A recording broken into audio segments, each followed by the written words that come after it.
All right, it's time for another sprint zone. This one's for 9:30. And once again, we're going to be doing Vine Road because our favorite road Prospect is being remodeled. I can't wait to see it. I believe they are getting rid of those quote unquote dangerous corners that we used to have. So I'm really interested in seeing what that's going to do to the melee. Regardless, it's a good day and we've got a good crew and we're a little spread out here. Some people coming off the stoplights made a little bit of a acceleration and it caused this yo-yoing, but we're starting to pull it back together. Got JC up front, etc. And I want to thank JC, John Kraft, for providing his power numbers, telemetry, and all. And that will be interesting since he was a big player here. So the rules of engagement are that we don't start the melee until after these really nasty tracks. And I would have rather the group be a little bit closer together, but I think they'll bring it soon enough and it'll make the wheel suckers at least do some work. Comfortable riding here, looking strong. There's Dean, looking good. Got a Kent there. Justin in the black, looking fit. And a bunch of other people way back there. Got lots of people in the house today, and here are those nasty tracks, and here we go. It's game on. JC's up front. You can't really see that now with Steve Highland, but they're going to be pulling away a little bit here. So I'm coming up, and to my dismay, um, and I'm not certain what's going on. Nice shot of Hearn in there, looking good. He always dresses nicely, nice kit, etc. But to my dismay, John just let Steve and JC get a gap. Now I'm not pleased with this, so take a look at that. It's not much of a gap. But like, what the crap? If you want to sag back and get some shelter because you're weak, go ahead and do that. But anyhow, I was just mildly annoyed because people just didn't want to cover this one, so I figure I need to. And regards, it's early on. It didn't take that much. There's a little bit of a wind here, but out of courtesy to the riders behind you, if you're gonna let a gap open up, just pull off. Let the other people come through before you just let that open up because JC and Steve are dangerous. You can't let them get a gap like that. Had they realized that, they could have made us suffer. Yeah, I know. We got Ben Nelson and Tom Mellinger, John Lawyer, etc. back here. You know, big men from the TTH that could have brought this back, but I don't know. It would have been some work, and myself and maybe a few others might have suffered and or gotten shelled in this effort. Anyway, I digress on that one. It's Grupo Compacto and life is good. And looking up front, John's bike must be super efficient because like his wattage is just a little higher than mine, kind of about, and he's up front taking the wind. And as you can see, the speed is like 21 miles an hour, and it's because there's some wind up there. Normally it would be faster, but I'm fascinated looking at JC's numbers, how I would have expected them to be 40 or 50 watts higher. Shows how efficient that bike is. And you look at the aero handlebars, aero wheels, his kit fits nicely. Maybe that's what it is, but I am fascinated because being that efficient and putting out that kind of wattage is the reason he's feared. Anyway, looking up front, we've got Steve and JC just kind of sitting up there. And I was listening to some of the conversation, and Steve was like, it's like, John, hey, so when's the party get started here? When do people take off? And I think John's response was like after I-25 or whatever. But this is a long sprint zone, and you can do whatever you want, and there's a headwind. And I am fairly happy to be sitting in, but I wouldn't mind being a little further back. I mean, I'm not putting on a ton of wattage, but the draft would be better back there.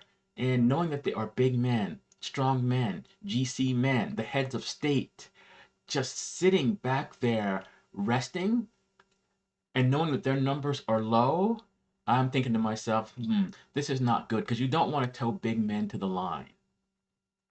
So we got JC standing up, and look at that, the first, dip into the over 400 watts. And here I had to hit the low threes, but you can see now finally there's some real differences in the wattage there. And if I understood some of the conversation, this is where they believe the melee is going to begin. Everyone's staying pretty steady. I believe they are done. Yes, Steve has done his service. Thank you very much. Very nice. You will be seen again, I am certain. So I'm up front for a few milliseconds, and we're still doing the two-up thing. And I said to Brian, I'm like, I'm not into this two-up thing. This is not good. And you can see there wasn't really anybody behind me anyhow, so that I would have been just wasted energy. Drifting back through the field, I think somebody let me in, which was really nice of them. Because many times there's a lack of respect, and I have to go all the way to the back. If you want to do some work, you should be, up near the front. Anyhow, looking back there, I can see people. I see like Rob and Isla, Ben and Todd, etc. So pretty much everyone is still together. It has not hotted up yet. Byron up front, not Byron, Brian, I mean, and he's putting out some decent wattage. And I'm thinking to myself, he's towing a lot of wheel suckers along. How long is he going to actually stay out there? And wisely, he pulls off because there's too many people, too many strong people to be towing everybody to the line. I could see, Byron doing that or JC or somebody, but hey, this is melee. So I'm sitting behind Kent, who's been riding really strong lately, and he's kind of out there in the wind for a little bit, but he's strong, and it's better to get a good position. We got JC there, and I let him in because I show proper respect.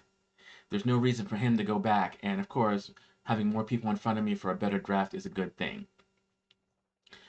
Slotting in, looking back, John Lawyer of TTH fame, Todd Mellinger of TTH fame right there, Big Ben right there in the blue kit off to my right, looking strong there, and others are still there. Isla's still there, not maybe in the best position, probably pushing a little bit of wind.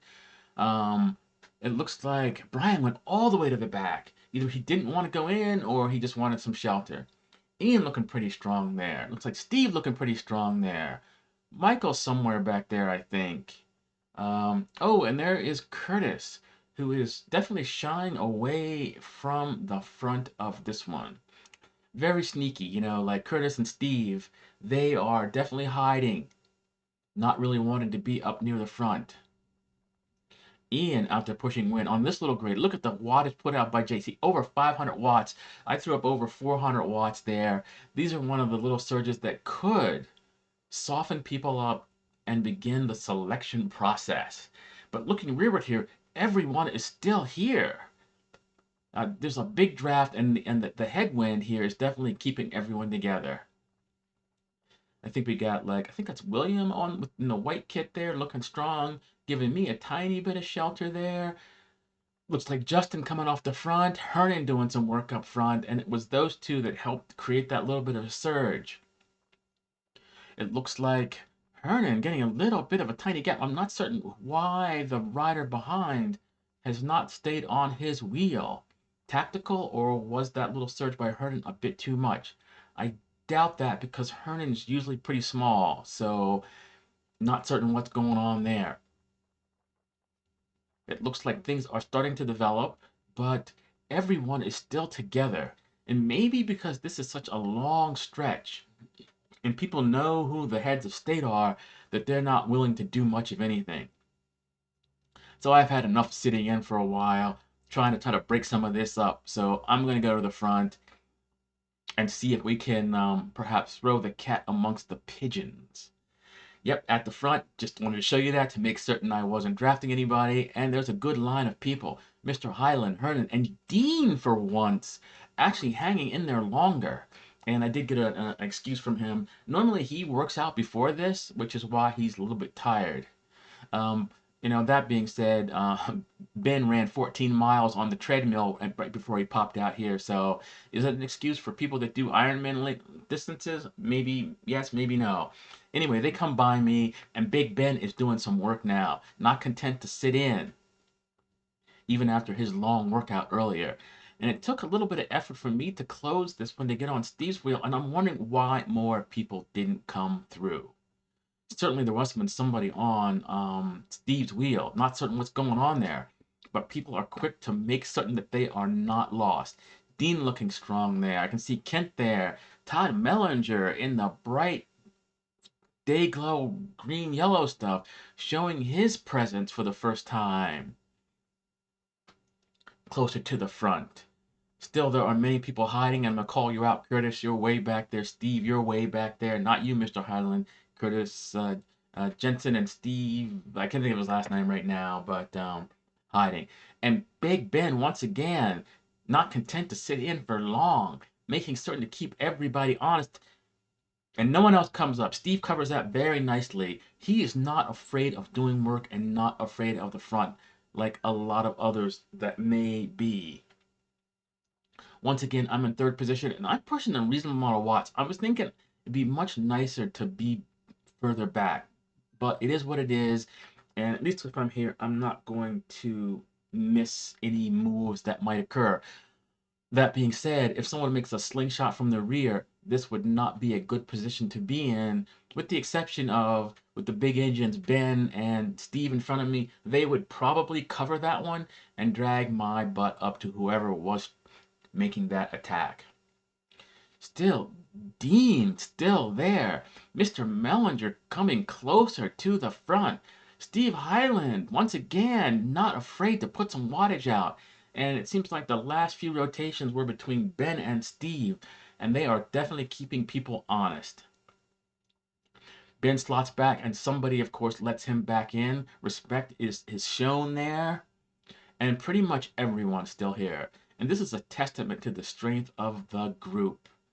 Speed up around 25, showing the strength of Mr. Highland, who's just a diesel up there. And this is a little bit of a grade. And it's nice to be up near the front here because if one needs to sag back through the group, one can recover a little bit. And you can see JC must be putting on a lot of watts. I saw a 700 watt surge. Oh, and there go. It looks like William and John Lawyer and then Hernan out there. JC, Todd Mellinger, and now the heads of state, with the exception of Ben, have come, and this is a serious move. Look at JC's wattage, upwards of 500, and now Ben being very nice, making certain that I'm still there. A bit too much for Hernan, but he will be able to sag back and get himself some shelter and recover. Now comes some of the wheel suckers. That would be Steve, who hadn't shown himself for a while, fresh enough to easily cover and make certain that these folks are caught. And if you're watching this on a small screen, you might not be able to see the fact that in a little bit, I think William and Mr. Lawyer just kind of sit up. Like, what? Was that too much for them? Did they want to recover? Do they not understand this is the sprint zone? Was that a little attack only to soften people up? Who knows? But they are quick to sag back after that little surge. But and here come the TTH guys. Look at that! Somebody close over the yellow line there. Like, what the heck, guys? I can see why you're getting a bad reputation here. That was like questionable. Anyway, I digress. Anyway, Brian going to the front. Steve sitting in. Mr. Lawyer, like, there's some conversation with Justin comfortably. Hernan coming through. Questionable, like, on the yellow line, but it is within the rules of engagement. With no traffic, it's okay.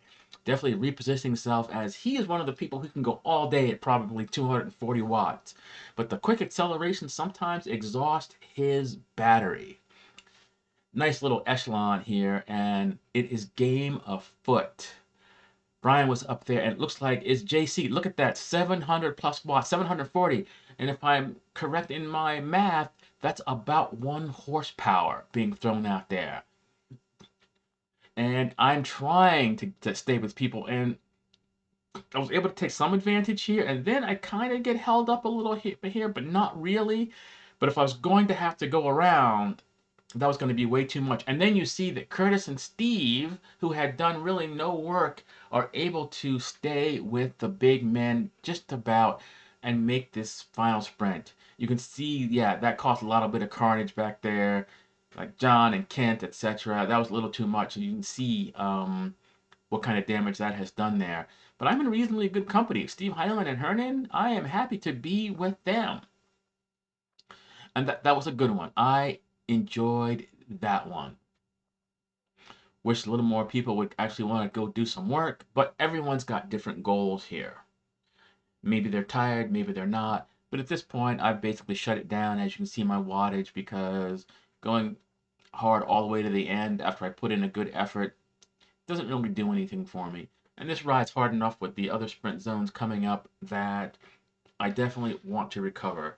Not a big fan of doing work where it's not going to benefit me as far as getting stronger. You know, you can ride a lot and just tire yourself out. Will you get faster? Yeah, but it doesn't really benefit you. That's my take on that.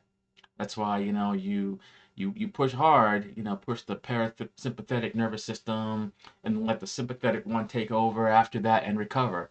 Stress and rest, that's what you want. Pushing hard and these little intermediate stuff doesn't do anything for you.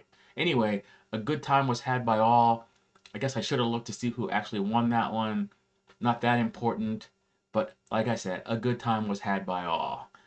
Anyway, till next time, peace out. And once again, special thanks to JC for sharing his numbers.